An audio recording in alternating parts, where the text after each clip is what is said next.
the video story today. We are going to be reading a story. But first, we're going to be doing a new thing with Daniel today. I hope you enjoy that. I think you will. But then we are going to be doing the Bible with my dad. Then we are going to be doing the synopsis with my dad. And then we are going to be doing the... I'm not going to look over there. The Fellowship of the Ring. I hope you guys enjoy. Make sure to like, subscribe, and hit the bell notification in the video. Here is my brother for the new segment thingy. Okay, so the new segment is Devotions with Daniel. I have a new devotion book that I got from my neighbor. His name is Mr. Kevin, and, okay, May 23rd. The Bible is full of the phrase, all these things. Jacob once moaned, all these things are against me. Genesis 42:36. But Romans 8:28 says, all these things work together for our good. Referring to his teachings, Jesus asked, how have you understood all these things? Matthew 13:51. Referring to an Old Testament, Paul writes, all these things happened for our admonition.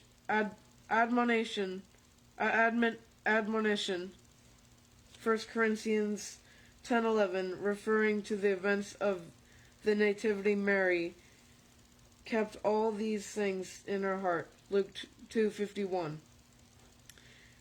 When Jesus rose from the grave, the women at the tomb hurried to tell all these things to the 11 and to all the rest. Luke 24:9. The Bible tells us that in all these things we are more than conquerors through him who loved us. Romans 8:37. And we're commanded to above all these things put in love, which is the bond of perfection. Colossians 3:14. He is the God of all these things. He knows that you need all these things. And if we seek first the kingdom of his righteousness, all these things will be added to us. Matthew 6:33. Seek first then your Father's kingdom and his righteousness on high. All these things will then be given.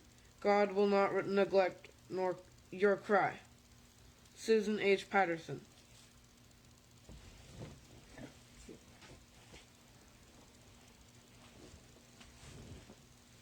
Hi, so how is everyone?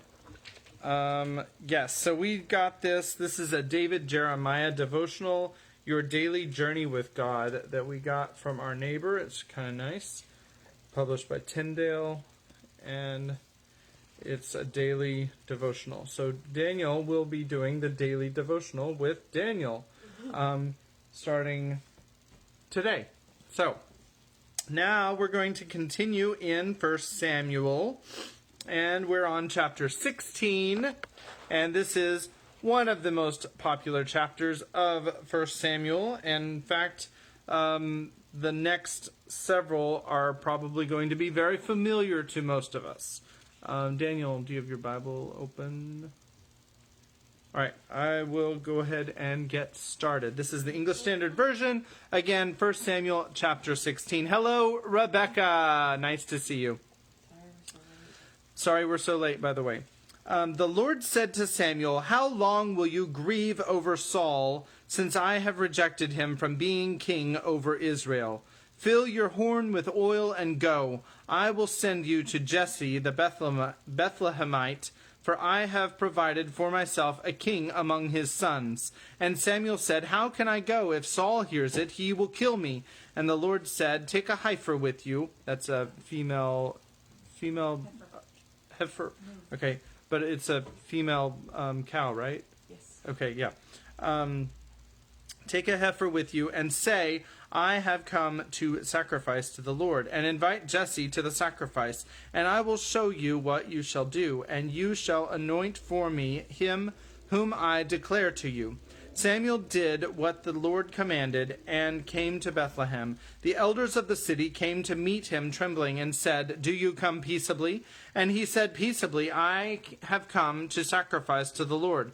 Consecrate yourselves and come with me to the sacrifice." And he consecrated Jesse and his sons and invited them to the sacrifice. When they came, he looked on Eliab and thought, "Surely the Lord's anointed is before him." But the Lord said to Samuel, "Do not look on his appearance or on the height of his stature, because I have rejected him. For the Lord sees not as man sees. Man looks on the outward appearance, but the Lord looks on the heart."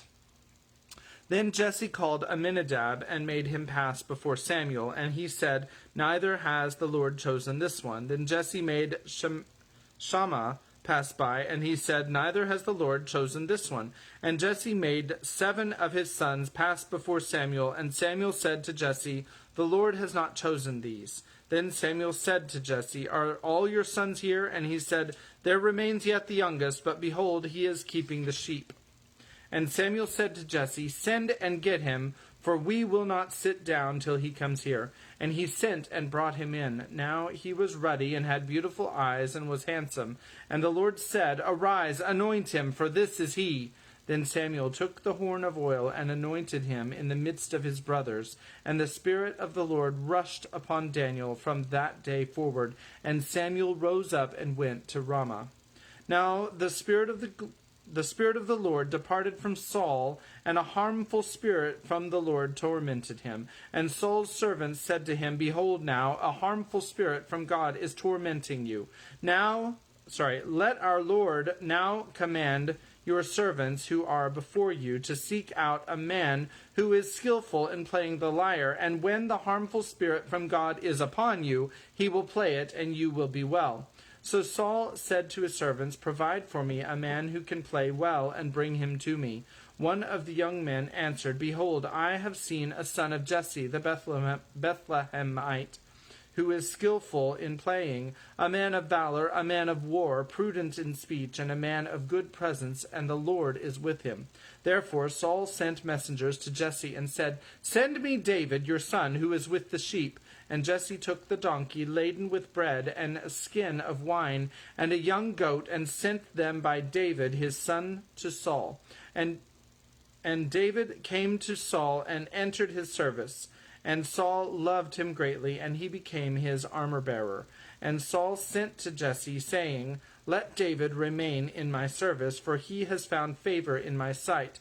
And whenever the harmful spirit from God was upon Saul, David took the lyre and played it with his hand. So Saul was refreshed and was well, and the harmful spirit departed from him. So now we have, the bogus synopsis. Now we have the escalating tension here, because David has been anointed, and yet he is in the service of Saul, and Saul does not know that he's been anointed yet, but I think that he's going to figure it out very shortly. So, in Fellowship of the Ring, by the way, I found the Alrun today. It was in my computer bag. So let me wear that. I know it's the wrong symbol for this book, but nonetheless. So, are we gonna settle, or are we gonna just keep making weird little things to say? Really?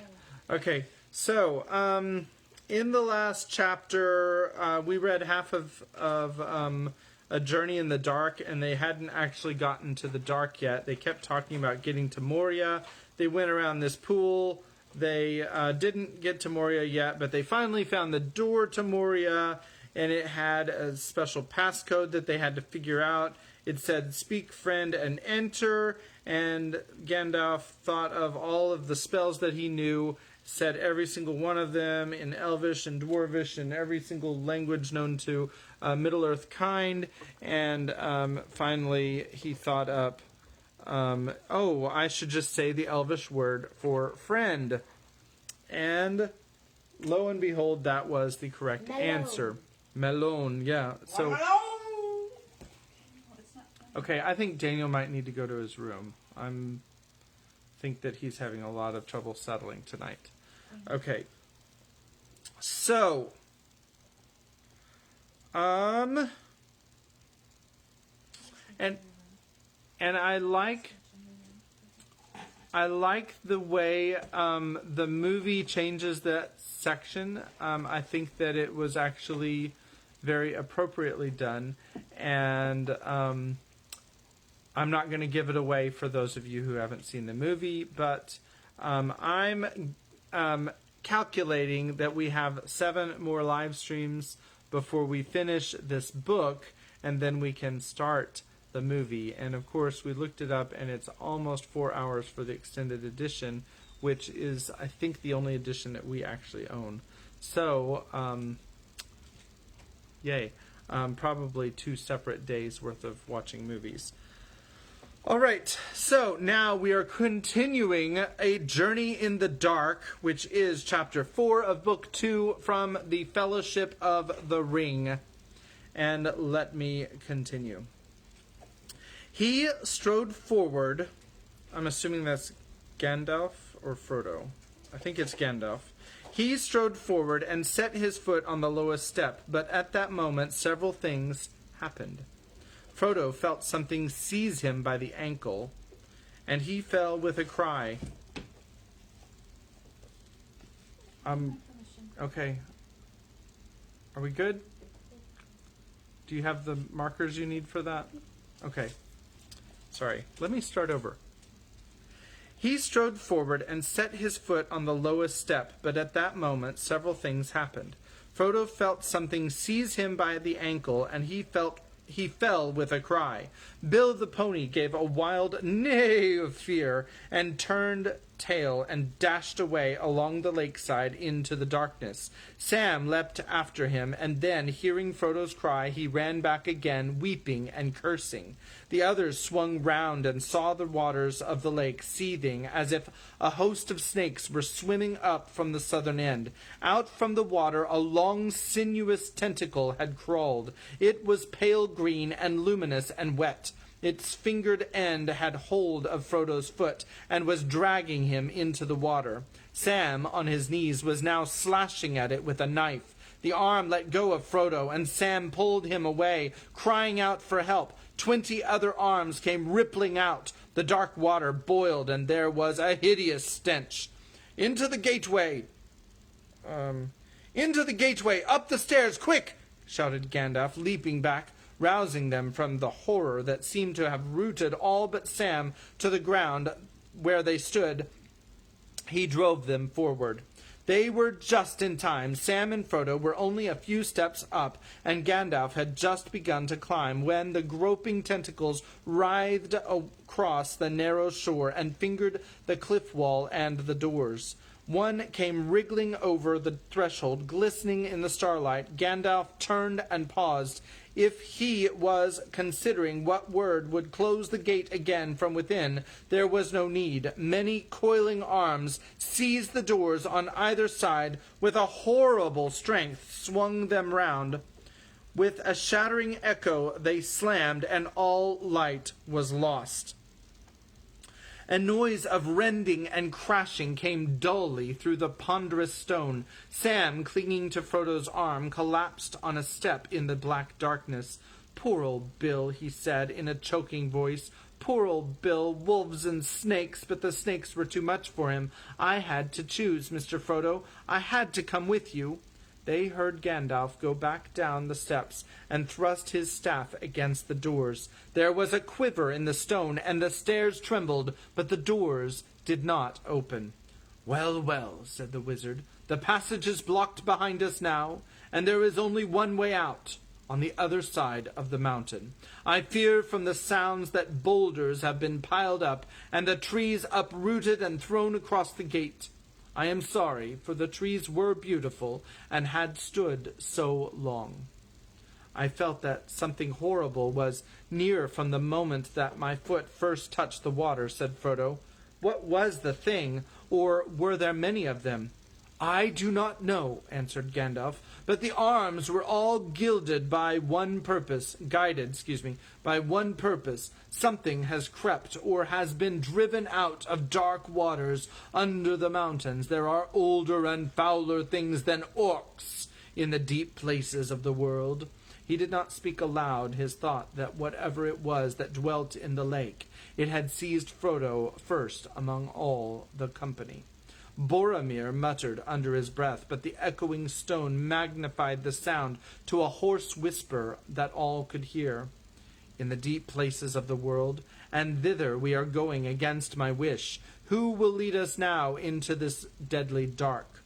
I will, said Gandalf, and Gimli shall walk with me. Follow my staff.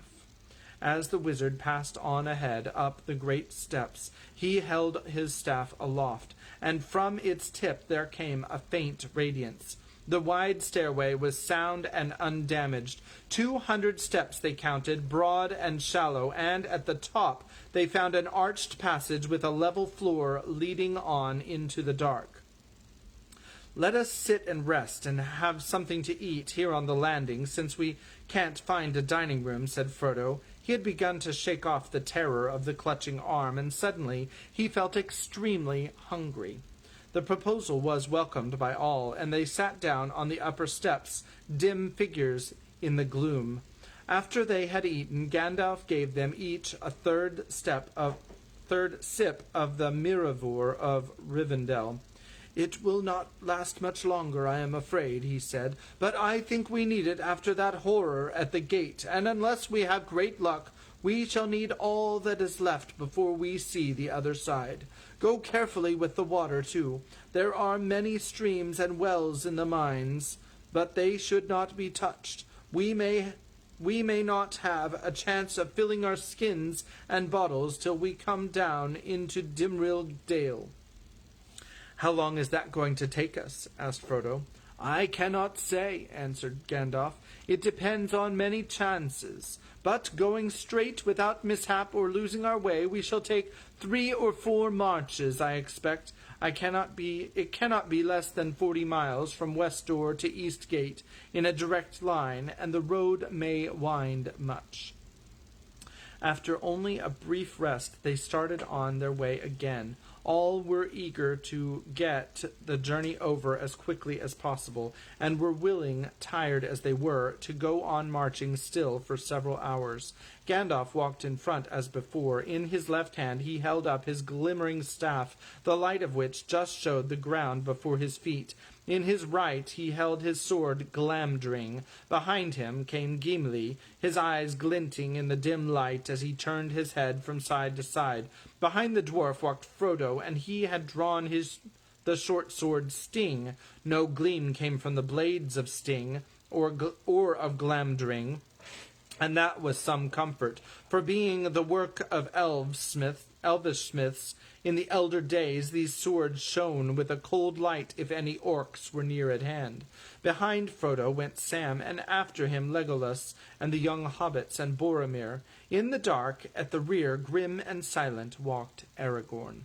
The passage twisted round a few turns and then began to descend. It went steadily down for a long while before it became level once again. The air grew hot and stifling, but it was not foul, and at times they felt currents of cooler air upon their faces, issuing from half-guessed openings in the walls. There were many of these. In the pale ray of the wizard's staff, Frodo caught glimpses of stairs and arches and of other passages and tunnels, sloping up or running steeply down, or opening blankly dark on either side.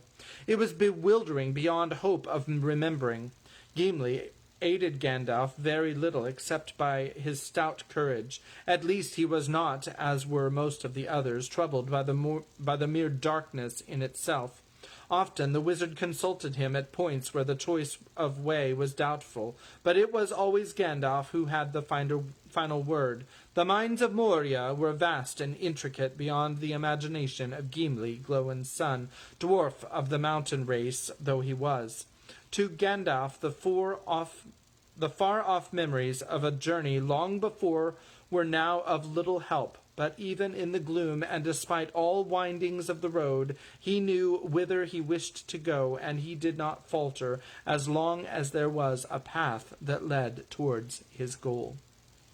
"Do not be afraid," said Aragorn. There was a pause longer than usual, and Gandalf and Gimli were whispering together.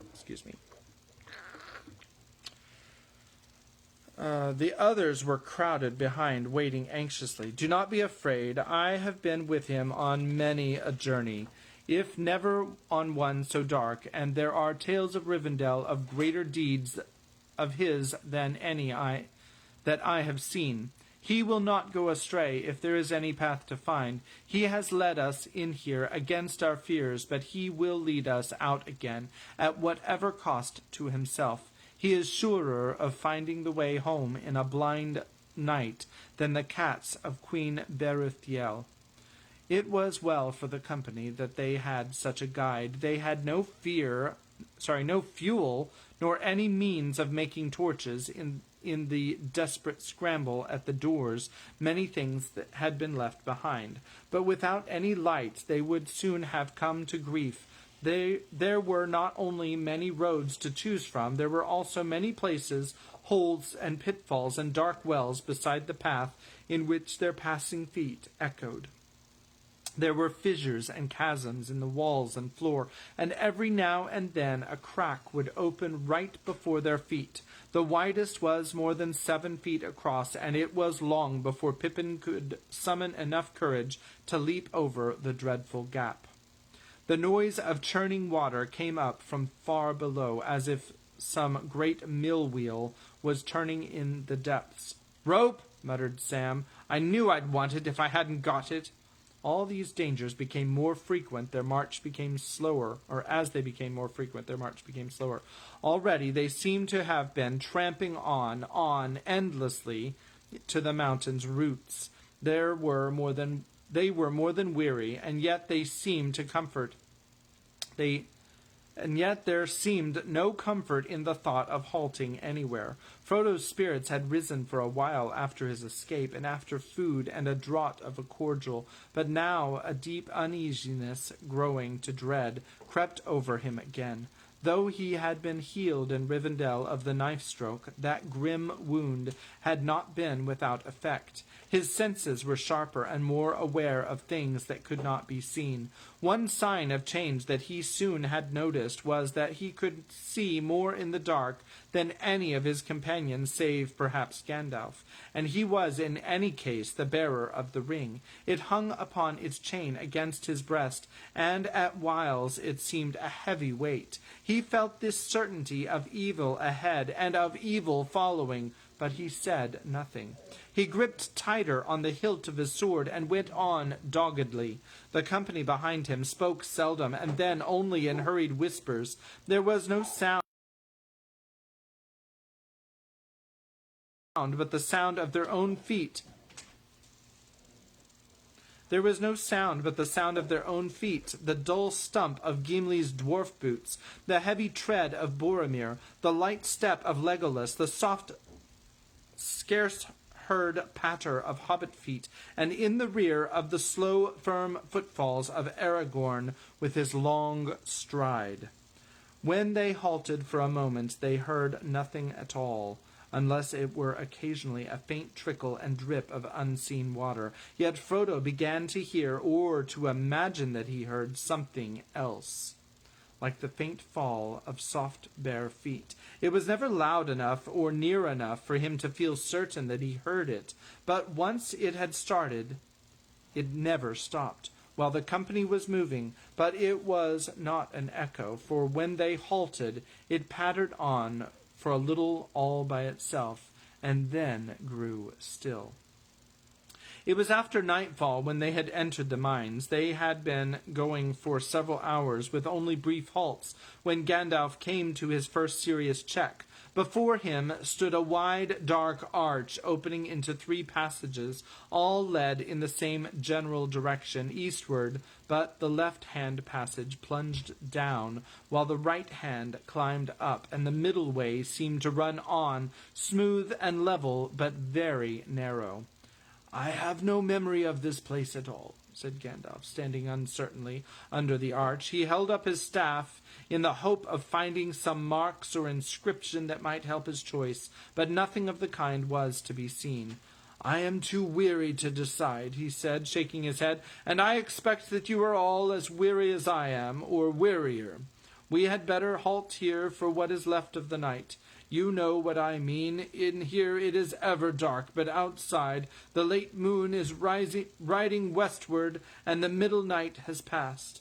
Poor old Bill, said Sam. I wonder where he is. I hope those wolves haven't got him yet.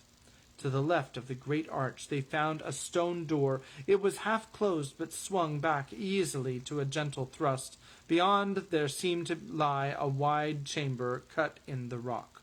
Steady, steady, cried Gandalf, as Merry and Pippin pushed forward, glad to find a place where they could rest with at least more feeling of shelter than in the open passage.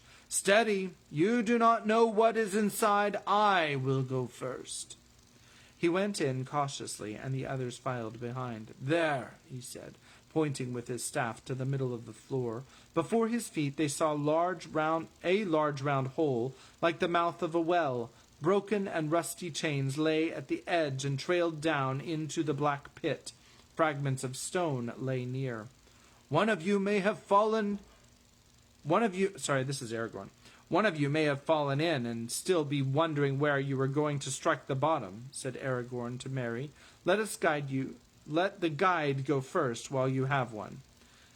This seems to have been a guard room made for the watching of the 3 passages, said Gimli. That hole was plainly a well for the guard's use, covered with stone lid, but the lid is broken, and we must all take care in the dark. Pippin felt curiously attracted by the well. While the others were unrolling blankets and making beds against the walls of the chamber as far as possible from the hole in the floor, he crept to the edge and peered over. A chill air seemed to strike his face, rising from invisible depths. Moved by a sudden impulse, he groped for a loose stone and let it drop. He felt his heart beat many times before there was any sound. Then, far below, as if the stone had fallen into deep water in some cavernous place, there came a plunk, very distant, but magnified and repeated in the hollow shaft. "What's that?" cried Gandalf. He was relieved when Pippin confessed what he had done, but he was angry, and Pippin could see his eye glinting. "Fool of a Took!" he growled. "This is a serious journey, not a hobbit walking party. Throw yourself in next time, and then you will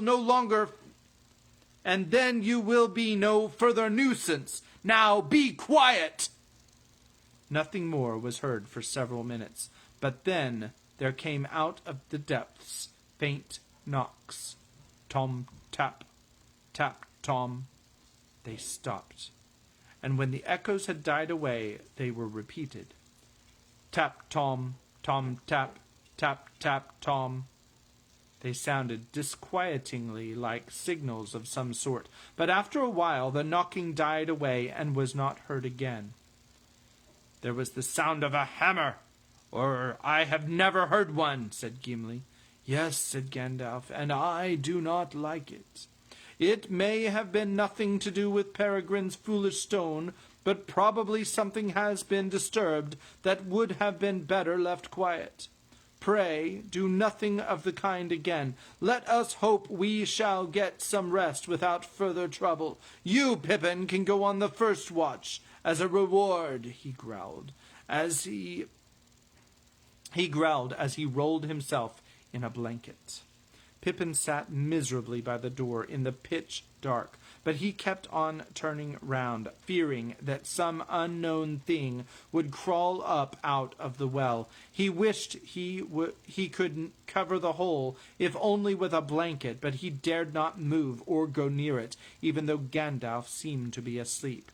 Actually, Gandalf was awake, though lying still and silent. He was deep in thought, trying to recall every memory of his former journey in the mines, and considering anxiously the next course that he should take. A false turn now might be disastrous.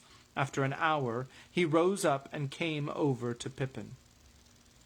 "Get in a corner, and have some sleep, my lad," he said in a kindly tone.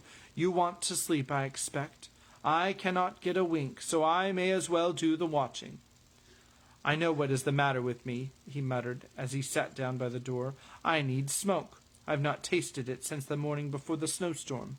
The last thing Pippin saw, as sleep took him, was a dark glimpse of the old wizard huddled on the floor, shielding a glowing chip in his gnarled hands between his knees. The flicker for a moment showed his sharp nose and the puff of smoke. It was Gandalf who roused them all from sleep. He had sat and watched all alone for about 6 hours, and had let the others rest. "And in the watches I have made up my mind," he said. I do not like the feel of the middle way, and I do not like the smell of the left-hand way. There's a foul air down there, or I am no guide. I shall take the right-hand passage. It is time we begin to climb up again."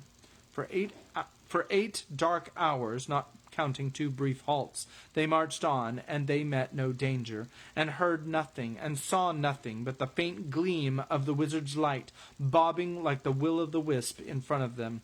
The passage they had chosen wound steadily upwards. As far as they could judge, it went in great mounting curves, and as it rose it grew loftier and wider. There were now no openings to other galleries or tunnels on either side, and the floor was level and sound without pits or cracks.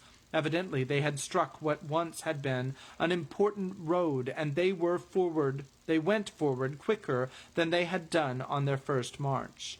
In this way they advanced some 15 miles measured in a direct line east, though they must have actually walked 20 miles or more. As the road climbed upwards, Frodo's spirits rose a little, but he still felt oppressed, and still at times he heard, or thought he heard, away behind the company, and beyond the fall and patter of their feet, a following footstep that was not an echo. They had marched as far as the hobbits could endure without a rest, and all were thinking of a place where they could sleep, when suddenly the walls to the right and left vanished. They seemed to have passed through some arched doorway into a black and empty space. There was a great draught of warmer air behind them, and before them the darkness was cold on their faces. They halted and crowded anxiously together. Gandalf seemed pleased. "I chose the right way," he said. "At last we are coming to the habitable parts, and I guess that we are not now far from the eastern side, but we are high up, a good deal higher than the Dimreel Gate, unless I am mistaken. From the feeling of the air, we must be in a wide hall. I will now risk a little real light." He raised his staff, and for a brief instant there was a blaze like a flash of lightning. Great shadows sprang up and fled, and for a second they saw a vast roof far above their heads, upheld by many mighty pillars hewn of stone. Before them, on either side, stretched a huge empty hall. Its black walls, polished and smooth as glass, flashed and glittered. 3 other entrances they saw, dark black arches, one straight before them eastward, and one on either side. Then the light went out. "That is all I shall venture on for the present," said Gandalf. "There used to be great windows on the mountain side, and shafts leading out to the light in the upper reaches of the mines. I think we have reached them now, but it is night outside again, and we cannot tell until morning. If I am right, tomorrow we may actually see the morning peeping in, but in the meanwhile we had better go no further. Let us rest if we can. Things have gone well so far, and the greater part of the dark road is over. But we are not through yet, and it is a long way down to the gates that open on the world." The company spent that night in the great cavernous hall, huddled close together in a corner to escape the draught. There seemed to be a steady inflow of chill air through the eastern archway. All about them as they lay hung the darkness, hollow and immense, as they were oppressed by the loneliness and vastness of the dolven halls, and endlessly branching stairs and passages. The wildest imaginings that dark rumor had ever suggested to the hobbits fell altogether short of the actual dread and wonder of Moria. "There must have been a mighty crowd of dwarfs here at one time," said Sam, "and every one of them busier than badgers for 500 years to make all this, and most in hard rock, too. What did they do it all for? They didn't live in these darksome holes, surely." "They're not holes," said Gimli. "These are the great realm and city of the Dworodelf, and of old it was not darksome, but full of light and splendor, as is still remembered in our songs." He rose, and standing in the dark, he began to chant in a deep voice while the echoes ran away into the roof. "The world was young, the mountains green, no stain yet on the moon was seen, no words were laid on stream or stone when Durin woke and walked alone. He named the nameless hills and dells, he drank from yet untasted wells, he stooped and looked in mirror and saw a crown of stars appear, as gems upon a silver thread above the shadow of his head. The world was fair, the mountains tall, in elder days before the fall of mighty kings in Nargothrond and Gondolin, who now beyond the western seas have passed away. The world was fair in Durin's day. A king he was on carven throne, in many pillared halls of stone, with golden roof and silver floor, and runes of power upon the door. The light of sun and star and moon in shining lamps of crystal hewn, undimmed by cloud or shade of night, there shone forever fair and bright. There hammer on the anvil smote, there chisel clove and graver wrote, there forged was blade and bound was hilt, the delver mined, the mason built. There beryl, pearl, and opal pale, and metal wrought like fish's mail, buckler and corselet, axe and sword, and shining spears were laid in hoard. Unwearied then were Durin's folk, beneath the mountains music woke. The harpers harped, the minstrels sang, and at the gates the trumpets rang. The world is grey, the mountains old, the forge's fire is ashen cold. No harp is rung, no hammer falls, the darkness dwells in Durin's halls. The shadow lies upon his tomb in Moria, in Khazad-dûm, but still the sunken stars appear in dark and windless Mirror. There lies his crown in water deep, till Durin wakes again from sleep. "I like that," said Sam. "I should like to learn it. In Moria, in Khazad-dûm, but it makes the darkness seem heavier, thinking of all those lamps. Are there piles of jewels and gold lying about here still?" Gimli was silent. Having sung his song, he would say no more. "Piles of jewels?" said Gandalf. "No! The orcs have often plundered Moria. There is nothing left in the upper halls, and since the dwarves fled, no one dares to seek the shafts and treasuries down in the deep places. They are drowned in water or in a shadow of fear." "Then what do the dwarves want to come back for?" asked Sam. "For Mithril," answered Gandalf. "The wealth of Moria was not in gold and jewels, the toys of the dwarves, nor in iron their servant. Such things they found here, it is true, especially iron, but they did not need to delve for them. All things that they desired they could obtain in traffic. For here alone in the world was found Moria silver, or true silver, as some have called it. Mithril is its elvish name. The dwarves have a name which they do not tell. Its worth was 10 times that of gold, and now is beyond price. for little is left above ground, and even the orcs dare not delve here for it. The lodes lead away north toward Karadras, and down to darkness. The dwarves tell no tale, but even as Mithril was the foundation of their wealth, so also it was their destruction. They delved too greedily and too deep, and disturbed that from which they fled, Durin's bane, of which they brought to light. The orcs have gathered nearly all, and given it in tribute to Sauron, who covets it. Mithril, all folk desired it. It could be beaten like copper and polished like glass, and the dwarves could make of it a metal light and yet harder than tempered steel. Its beauty was like to that of common silver, but the beauty of Mithril did not tarnish or grow dim. The elves dearly loved it, and among many uses they made of it, Ithilden star moon, which you saw upon the doors. Bilbo had a corselet of mithril rings that Thorin gave him. I wonder what has become of it. Gathering dust still in Michael Delving Mathom house, I suppose. What? Cried Gimli, startled out of his silence. A corselet of Moria silver? That was a kingly gift. Yes, said Gandalf.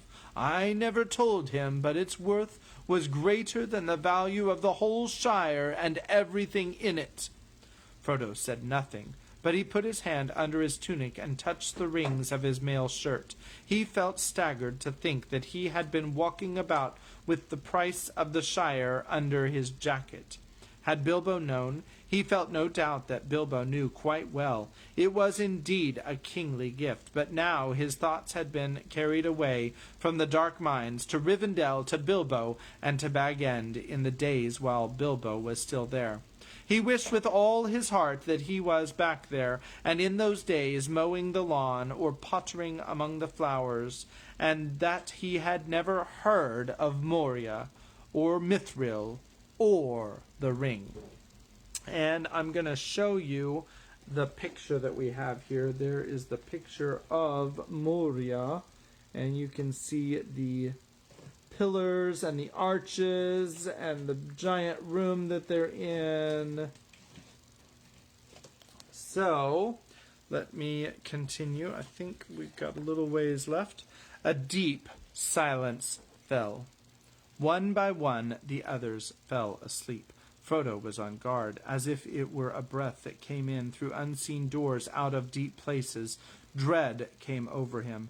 His hands were cold and his brow damp. He listened. All his mind was given to listening and nothing else. For 2 slow hours. But he heard no sound, not even the imagined echo of a footfall. His watch was nearly over when, far off where he guessed that the western archway stood, he fancied that he could see 2 pale points of light, almost like luminous eyes. He started. His head had nodded. I must have nearly fallen asleep on guard, he thought. I was on the edge of a dream. He stood up and rubbed his eyes and remained standing, peering into the darkness until he was relieved by Legolas. When he lay down, he quickly went to sleep, but it seemed to him that his dream went on. He heard whispers and saw the 2 pale points of light approaching slowly. He woke and found that the others were speaking softly near him, and that a dim light was falling on his face. High up above the eastern archway, through a shaft near the roof, came a long pale gleam, and across the hall through the northern arch light also glimmered faint and distantly. Frodo sat up. "Good morning," said Gandalf, "for morning it is again at last. I was right, you see. We are high up on the east side of Moria.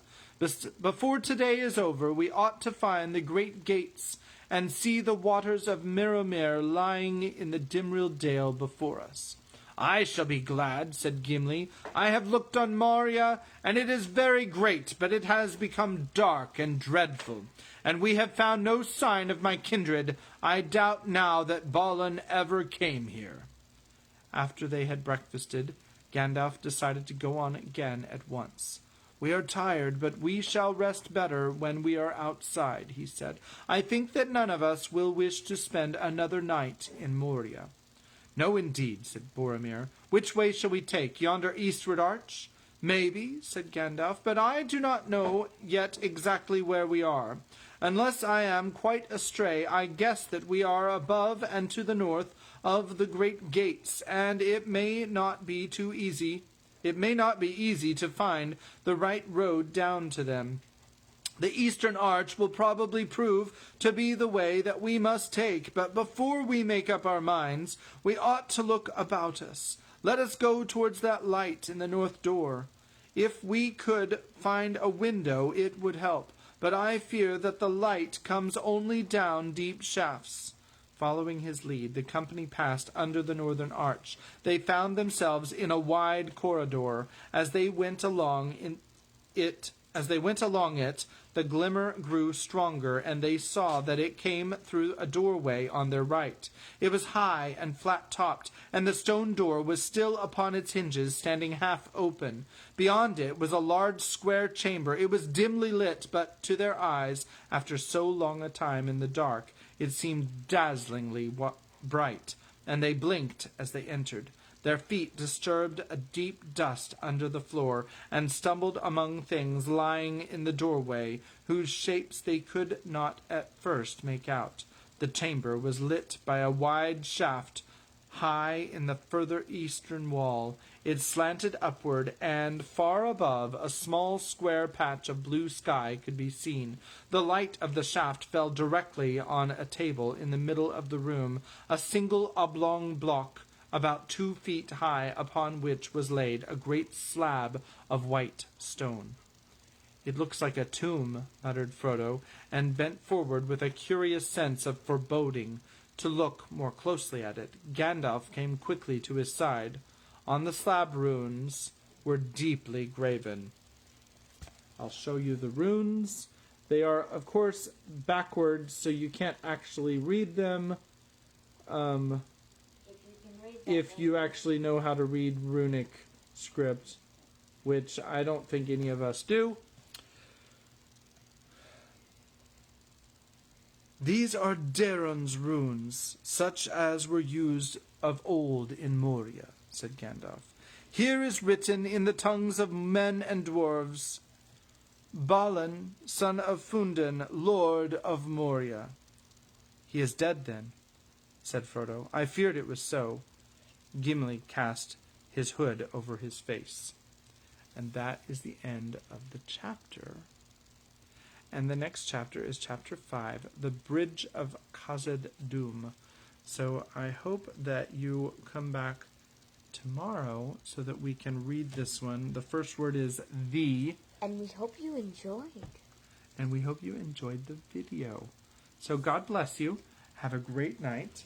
And look forward to reading about the Bridge of Khazad-dûm, which is one of the great iconic chapters of the book. I just want to let you know that. That is kind of a little bit of foreshadowing for anybody that is actually watching. So, God bless you. Have a great night. We will see you again